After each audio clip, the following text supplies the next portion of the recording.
오늘 우리에게 주신 하나님의 말씀은 여호수아 9장 1절에서 2절까지의 말씀입니다. 다 같이 한 목소리로 합독해서 읽겠습니다. 이 일 후에 요단 서쪽 산지와 평지와 레바논 앞 대 연안에 있는 헷사람과 아모리 사람과 가나안 사람과 브리스 사람과 히위 사람과 여부스 사람의 모든 왕들이 이 일을 듣고 모여서 일심으로 여호수아와 이스라엘에 맞서서 싸우려 하더라. 아멘. 하나님께서 이 말씀을 통하여 우리에게 은혜 주시기를 원합니다. 하나님의 크신 사랑과 은총이 여러분의 삶의 자리에 함께 하시기를 빕니다.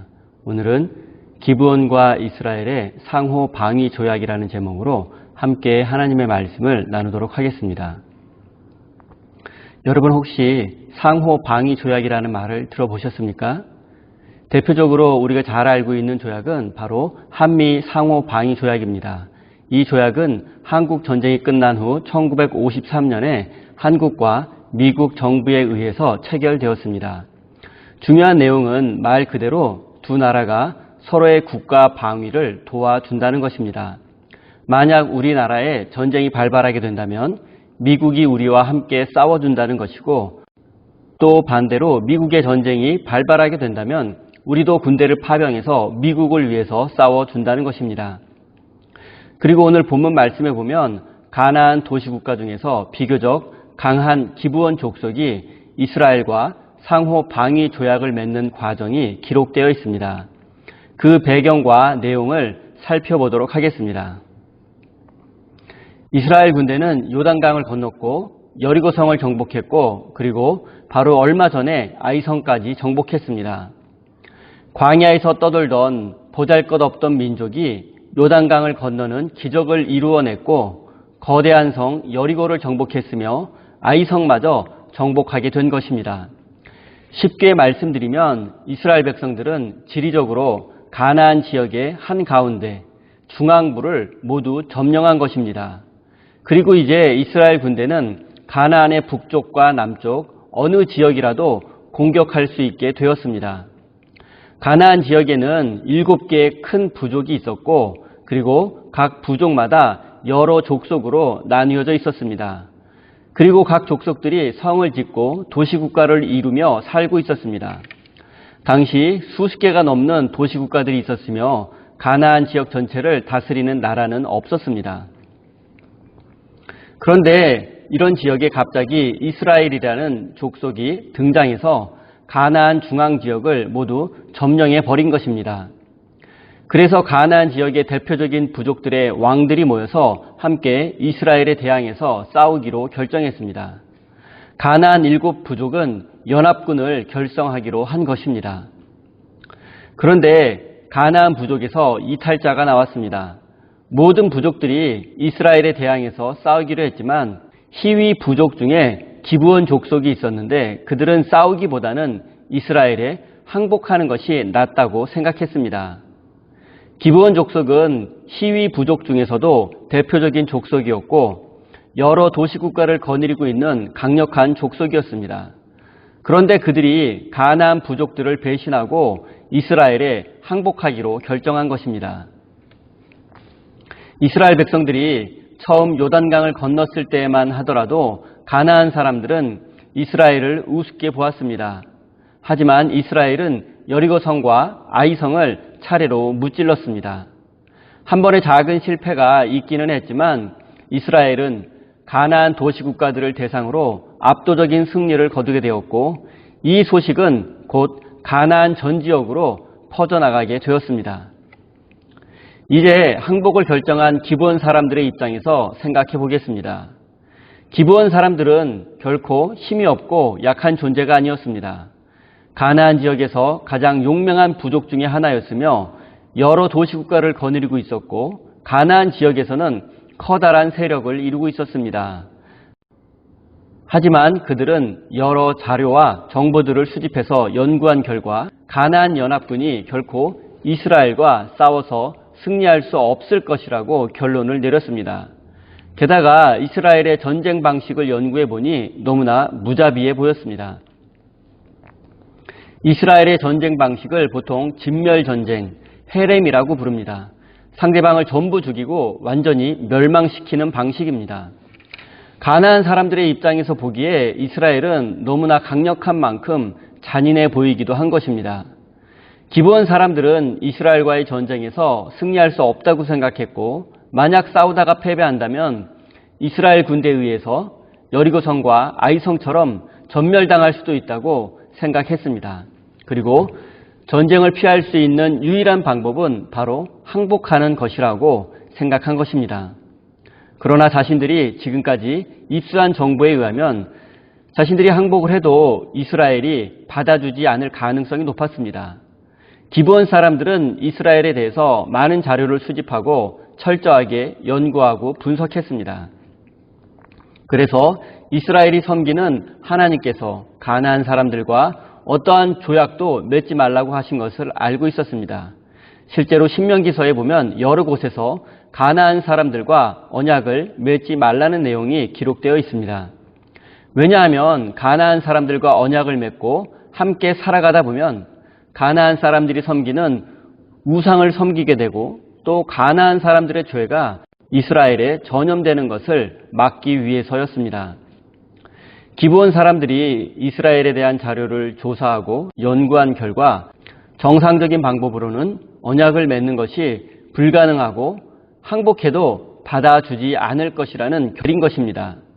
그렇다면 이스라엘과 언약을 맺는 유일한 방법은 그들을 속이는 것밖에 없었습니다. 기브온 사람들은 속임수를 써서라도 이스라엘과 언약을 맺어야 할 정도로 이스라엘을 두려워하고 있었습니다. 그들은 머리를 맞대고 방법을 연구했습니다. 그리고 묘책을 찾아냈습니다.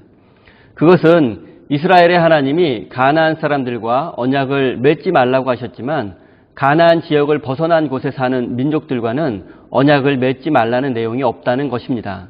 그래서 자신들이 가나안 사람이 아닌 것처럼 꾸며서 이스라엘과 조약을 맺는 것입니다. 그리고 기브온 사람들은 이스라엘과 평화 조약을 맺기 위해서 사절단을 파견했습니다. 그리고 이 파견단은 일부러 먼 곳에서 온 것처럼 꾸미기 위해서 낡은 옷과 곰팡이가 핀 빵, 그리고 낡은 포도주 부대를 가져왔습니다. 기브온 사람들은 원래 오늘날 터키 지역인 아나톨리아 지역에서 가나안 지역으로 이주한 것으로 알려져 있습니다. 그래서 이스라엘 사람들에게는 자신들은 가나안 사람들이 아니며 먼 북쪽 지역에서 왔다고 말했을 것입니다. 이제 드디어 기브온 사절단과 여호수아가 만나게 되었습니다.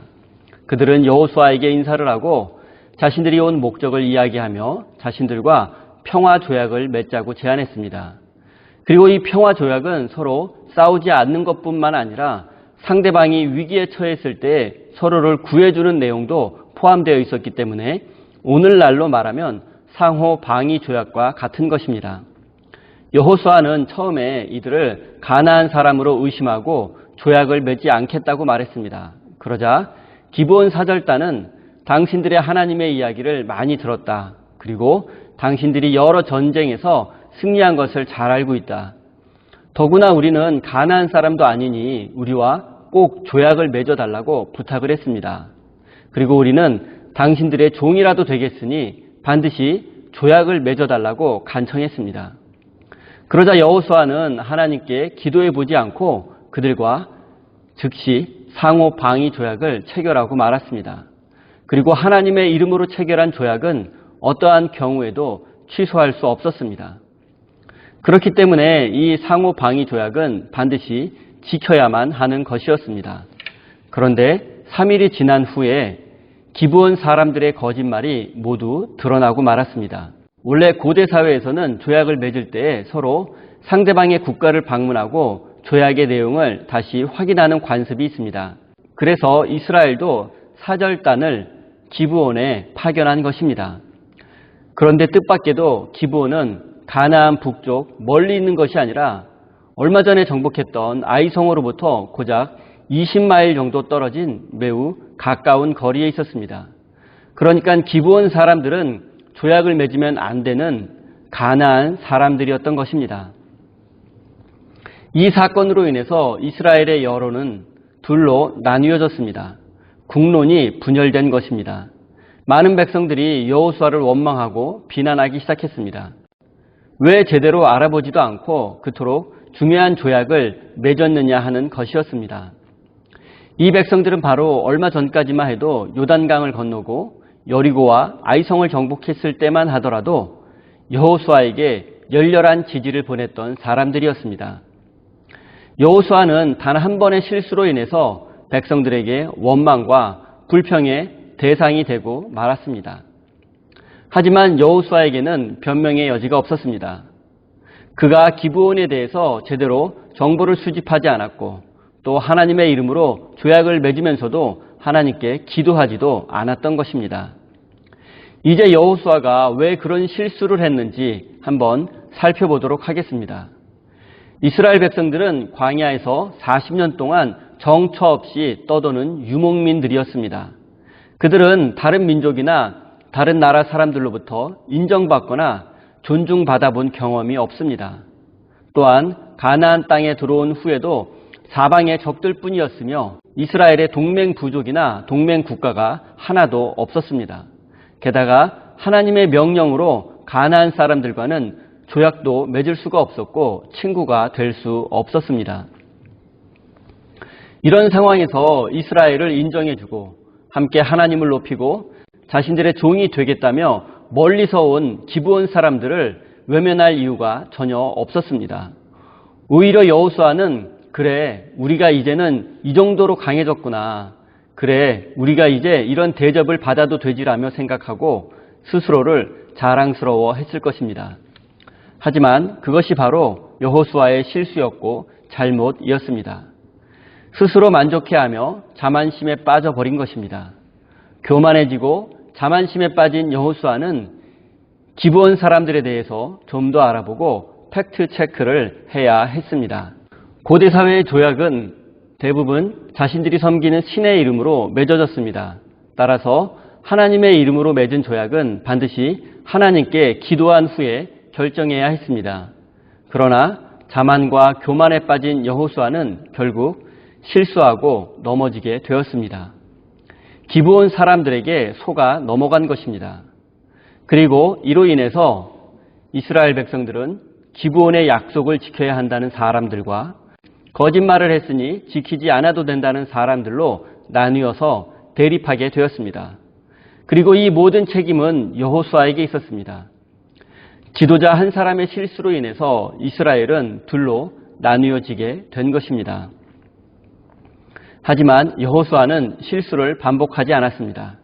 일단 자신의 잘못을 인정했습니다. 그리고 하나님의 이름으로 맺은 언약이니 반드시 지켜야 한다고 했습니다. 그리고 기브온 사람들의 거짓을 책망한 후에 그들에게 평생토록 하나님의 성전에서 나무를 패며 물 깃는 일을 하라고 명령했습니다. 사랑하는 성도 여러분, 실수 없는 완벽한 인생은 없습니다. 위대한 여호수아도 자만과 교만에 빠져서 커다란 실수를 하기도 했습니다. 하지만 그는 같은 실수를 반복하지는 않았습니다. 또한 실수를 감추거나 책임을 남에게 전가하지도 않았습니다. 오히려 그는 실수를 인정하고 자신의 잘못을 바로잡기 위해서 최선의 노력을 했습니다. 우리 인생도 마찬가지입니다. 누구나 실수할 수 있고 잘못할 수 있고 넘어질 수도 있고 쓰러질 수도 있습니다. 그러나 우리 하나님의 백성들은 하나님 앞에 무릎 꿇고 기도하며 다시 한번 하나님께 지혜와 용기를 구할 수 있습니다. 그러면 그때 하나님은 넘어진 우리를 다시 세워주실 것이며 능력을 주실 것입니다. 사랑하는 성도 여러분, 사탄은 광명의 천사의 모습을 하고 우리를 유혹하고 넘어뜨리려고 합니다. 또한 우리 대적 마귀가 우는 사자처럼 두루다니며 삼킬 자를 찾고 있습니다. 우리는 거짓과 속임수가 난무하는 세상 속에서 살고 있습니다.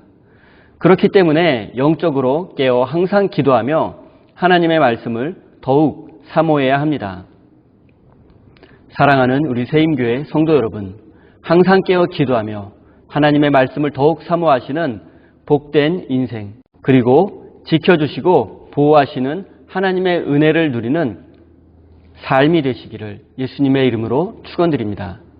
다 함께 주신 말씀 가슴에 새기며 기도의 자리에 나아가겠습니다.